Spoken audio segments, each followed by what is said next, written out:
We're here at the recording studio, and right this now, is a lot where of are we? buttons. Where are we? In the red Acme room. Studios, Studio B. We're at Acme Studios, Studio B. There's like a billion buttons here. A lot for everything that you can do. How do you know what's what? Well, And that's in you the see the way it all recording looks the studio. same across here? Once you learn how to work one row, then it's the same thing that keeps repeating all the way across for the So most part. why do you need so many though? Well, each Because we one like to repeat. would be one track. Like this could be one singer, this would be another singer, this could be a guitar, bass. Oh! Look at that, it's going up and down. So this is a song that John's just mixing. See now? That's just the Oh, drums. so each of this is a certain thing? Right. It's just kick drum. It's different. Every single You track hear is that? different. That's him That's mixing like the music. clapping. Ing.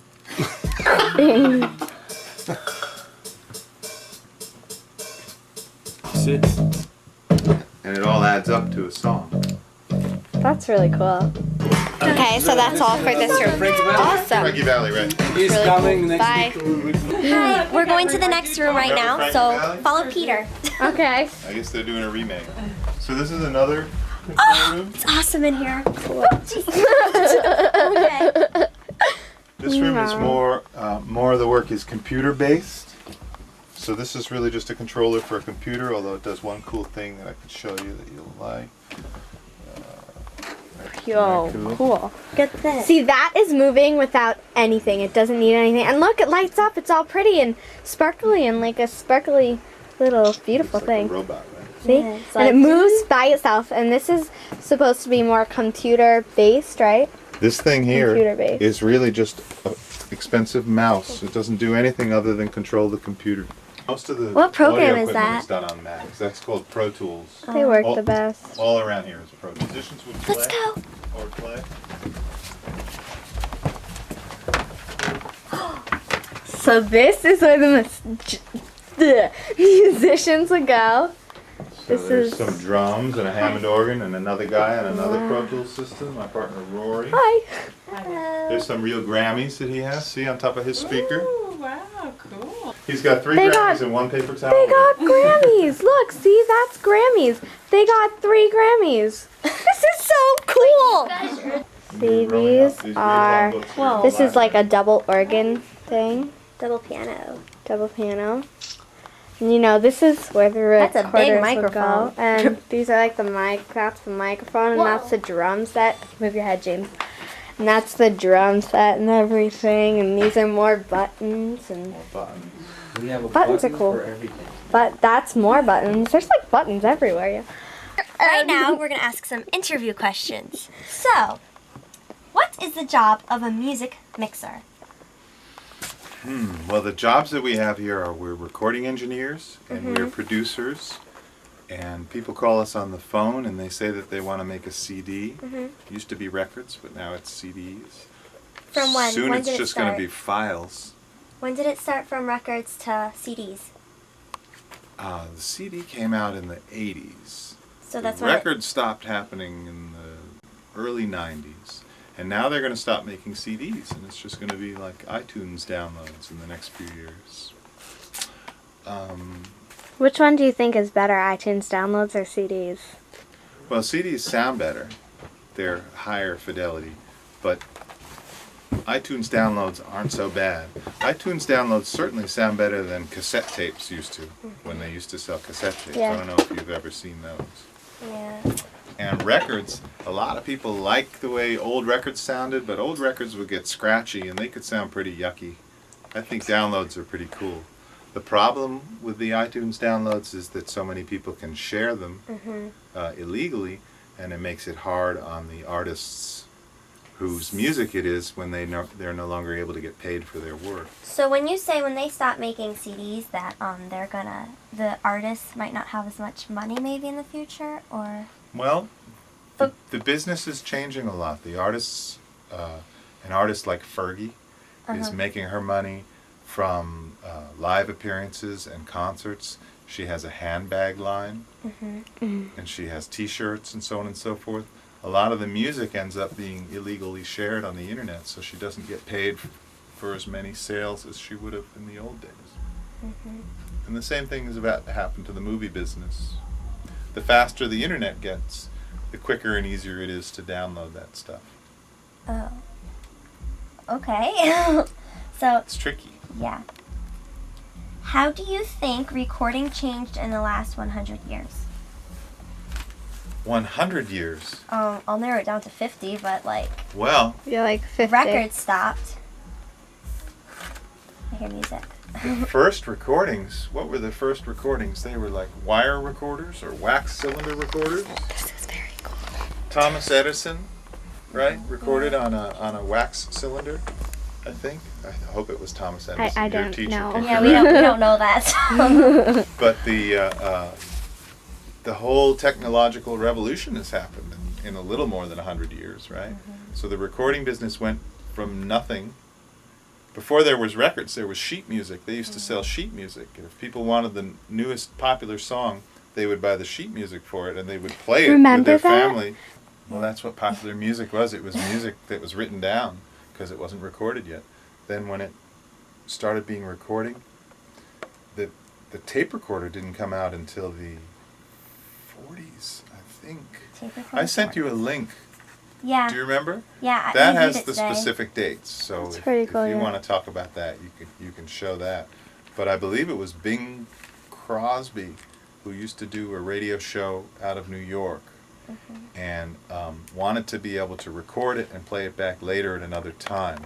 He put a lot of his money into a company called Ampex, who are the American company that invented the tape recorder, and then they were able to actually record stuff and play it back later on the radio, which was big news. Okay. And then from that, they were able to make records from tapes instead of performing live in the studio. And so, boy, everything has changed in the last 100 years. In the 30 years that we've been in business, we've seen it go from great big reels of tape that were very expensive So tape and analog equipment to all digital. digital. So now we're working on computers that actually have pictures of equipment like we used to actually use. Yeah, like Like on my look at Mac. this. See Yeah. this is like a picture of a guitar amp instead of a real guitar amp. So how do you get the So guitar that is a sound? picture of a like you plug in guitar the guitar amp. to We the plug computer? right into the So computer they don't actually and we can play an amp. play through a That's how virtual amazing guitar this amp. Here is a equalizer. This is called a plug-in equalizer. It's part of the software program Pro Tools that we're using. The old equalizers, some of them are still on the wall here, even though they're not plugged in anymore. Those are this- equalizers This from would a be while ago. knobs, an analog equalizer, sort of. This thing is sort of like an equalizer. Okay. And so now we no longer use hardware equipment, we use software equipment. Okay. So it's gone from hardware to software Yeah. kind of quickly. Yeah. For us, it's that change happened from like 1988 to 1996. All of a sudden, it became all digital. So do you like the change that it's coming more technology? Do you like it, or do you like using the old stuff? Enjoy, yeah. Is it easier to do it digital, or It's, If you it's could, much, like- much easier, and it's much cheaper than it so used it's to be. easier? Oh, and so it's cheaper? actually cheaper to get it on the software instead of those? Yeah, I mean, a professional recording studio, state of the art, around 1985, would have had easily $1 million worth of equipment in it. Wow. And on a computer that you walk out of Guitar Center with for $1,500, you have more capability and functionality than you would have in that studio. More tracks. How cool. It's pretty crazy. Of course, it doesn't do much for the recording studio business. It's a little hard to own a recording studio when it's so easy to get the gear that cheap.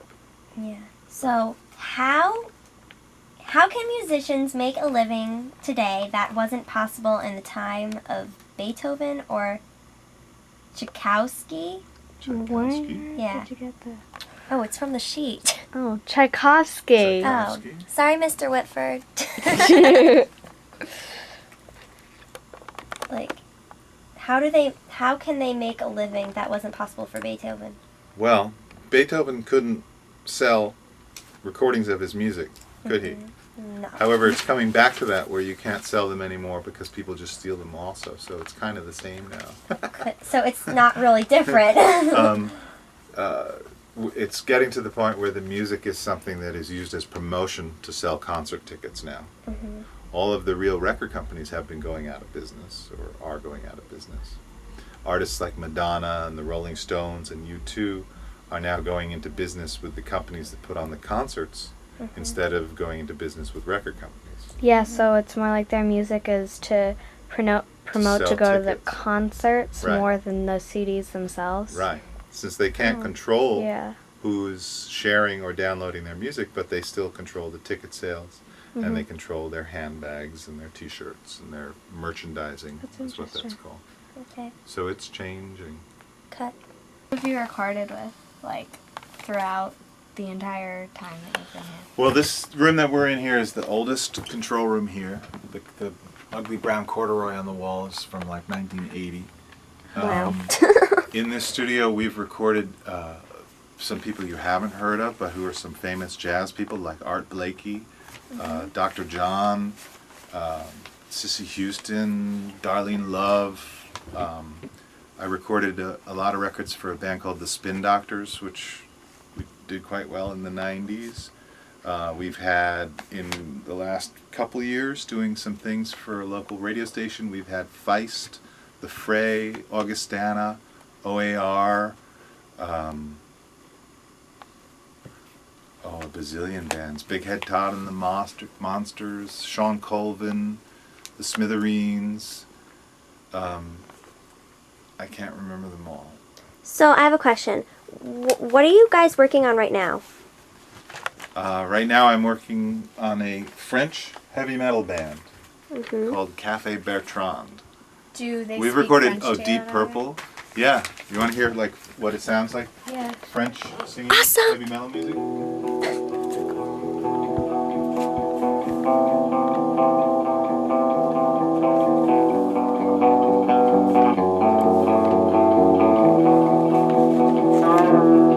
C'est comme ça, je m'affale pour rien, à faire d'un rocher un sommet tibétain. Sounds funny, right? C'est comme ça, je t'affole pour le moment, à avancer peut-être, à reculons. À ripailler dessous et dessous, un coup en bas. Do you put any effects on their voice? Yeah.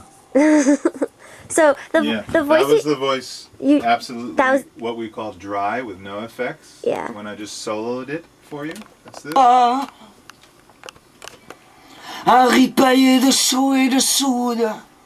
And then in the mix, there's some different sounds on it, like this. À ripailler dessous et dessous. And at other points in the song, there's even more effect, like echo. À te chercher les puces. Like here, there'll be echo. À mourir chaque jour. Hear the echo come on? Cette vie à la con. And then parts where the echo gets louder. Right? That's like one of these.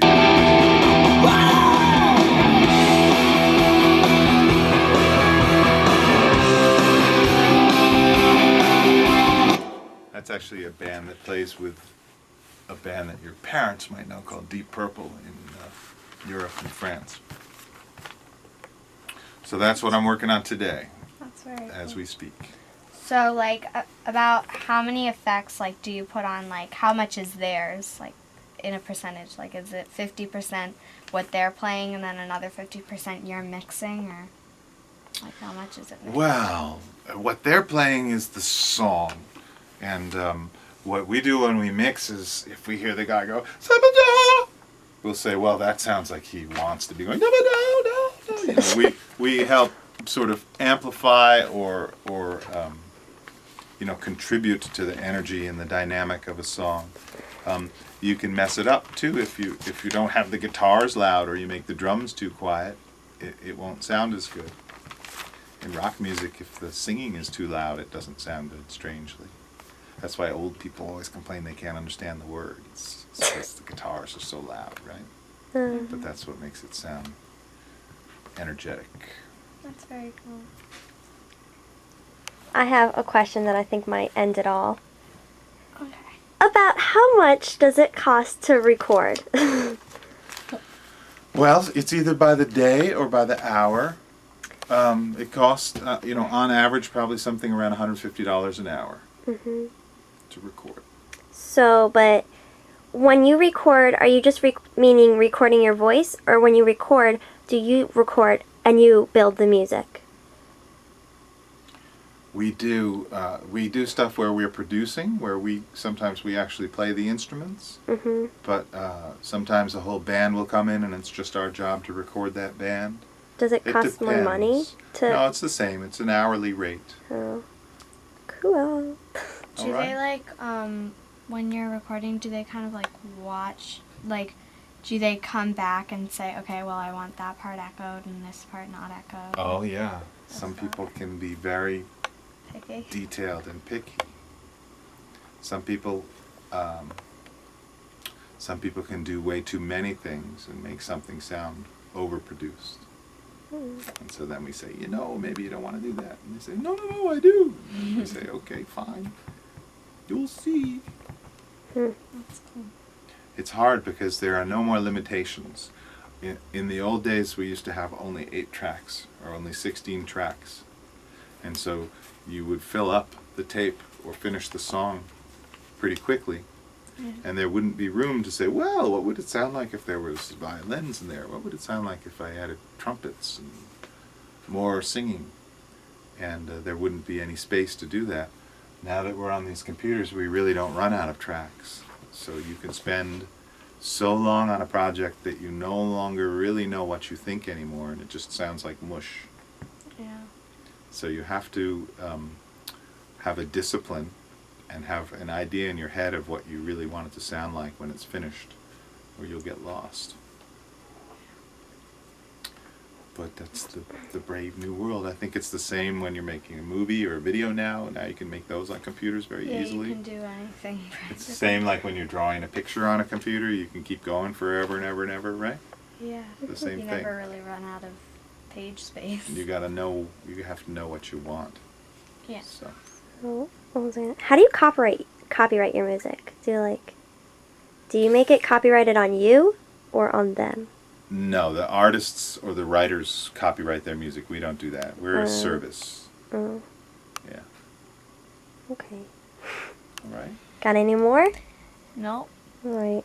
That was very interesting. We're out. Thank you. All right. Yes. Good. Hey, this movie was great. I learned a lot. Me too. I hope you enjoyed the tour of Acme Recording Studio In Mamaroneck, New York. Bye!